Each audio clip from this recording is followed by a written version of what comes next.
हामी आज सुसाइड गर्न बाध्य छौँ, आज यसर्थ हामी फ्रस्ट्रेसन डिप्रेसनमा जान बाध्य छौँ, यसर्थ आज हामी दुर्व्यसनमा फस्न बाध्य छौँ यो देशको अवस्थाको कारणले गर्दा। आज हामी युवाहरूसँग मास्टर डिग्री गरेको सर्टिफिकेट हाम्रो हातमा हुन्छन्, तर नातावाद र कृपावादको भरले हामीले पाउने अवसरबाट वञ्चित हुन्छौँ। यहाँ जागिर पाउनको लागि सर्टिफिकेट होइन, नातावाद र कृपावाद चाहिन्छ। हाम्रो मन्त्री प्रधानमन्त्री बन्नुपर्छ, हाम्रो मान्छे ठुलो निकायमा हुनुपर्छ। यसरी हामी युवाहरूको आज समस्या समाधान भएका छैनन्। आज सिङ्गापुरलाई हेर्ने हो भने करिब 28 वर्षको अन्तरालमा त्यो माछा मार्ने खाडी एउटा माछा मार्ने ठाउँ आज सिङ्गापुर बने, विश्वकै विकसित सहर बने, विश्वकै व्यापारिक केन्द्र सिङ्गापुर आज परिवर्तन भएर सिङ्गापुर बने।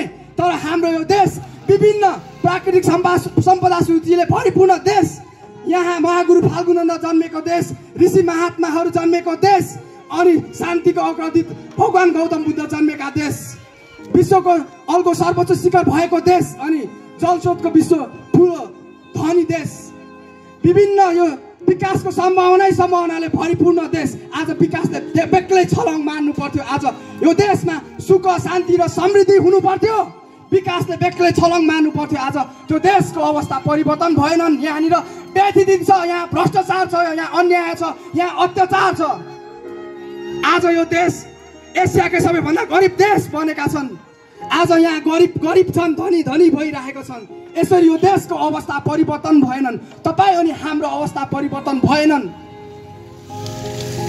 अब यो देश परिवर्तन गर्नको निम्ति अनि ती रगत र बलिदानले मागेको परिवर्तन ल्याउनको निम्ति अब हामी एउटा गीतले भने झै गाउँबाट उठ्नुपर्छ, ठाउँबाट उठ्नुपर्छ, यो देशको मुहार फेर्नलाई उठ्नुपर्छ। अब हामी हातमा औजार हुनेहरू औजार लिएर, अनि साथमा कलम हुनेहरू कलम लिएर, अनि साथमा केही नहुनेहरू परिवर्तनको आवाज लिएर हामी ठाउँबाट उठ्नुपर्छ।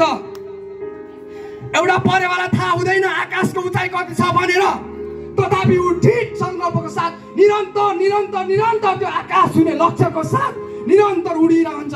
त्यस्तै त्यो परेवा हामी 3 करोड नेपाली अनि हामी जेन्जीहरू हौँ भने त्यो आकाश हामी जेन्जी अनि 3 करोड नेपाली आमा बाबा दाजुभाइ दिदीबहिनीले देखेको परिवर्तनको सपना हो, अनि त्यो रगत र बलिदानले खोजेको परिवर्तन हो। चाहे त्यो परिवर्तन ल्याउनको निम्ति हाम्रो पखेटा नै काटेर किन नफालियोस्, हामी निरन्तर सङ्घर्ष गरिराख्नुपर्छ र गरिराख्नेछौँ हामी एकजुट भएर।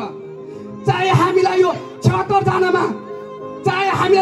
जनमा हामीलाई गोली हानेर किन नमारियोस्, हामी पनि शहीद हुनु किन नपरोस्। अब यो देशको मुहार फेर्नको निम्ति, रगत र बलिदानले मागेको परिवर्तन ल्याउनको निम्ति अब हामी पनि ढल्न तयार छौँ। हाम्रो पनि ज्यान किन नढालियोस्, चाहे यो 76 मा हाम्रो पनि जीवन किन नढलेर त्यसमा प्लस हुनु नपरोस्। अब यो देशको मुहार फेर्नको निम्ति, परिवर्तन ल्याउनको निम्ति अब हामी पनि एकजुट एक ढिका भएर अगाडि बढ्नुपर्छ। अब यो रगतले सिन्चिएको देशलाई माथि उठाउनको निम्ति, ती रगत र बलिदानले खोजेको परिवर्तन ल्याउनको निम्ति, अनि यो रगत र बलिदानलाई इतिहासको गाथामा मात्र होइन तपाईँ अनि हाम्रो भविष्यको आधार बनाउनको निम्ति हामी तमाम यो नमिडाँडाको वासी सम्पूर्ण नेपालीहरू दाजुभाइ दिदीबहिनीहरू एक ढिका भएर अगाडि बढ्नुपर्छ भन्दै जेन्जीहरूको भावनालाई म यही राख्न चाहन्छु। जय मातृभूमि, शहीदहरूको जय होस्।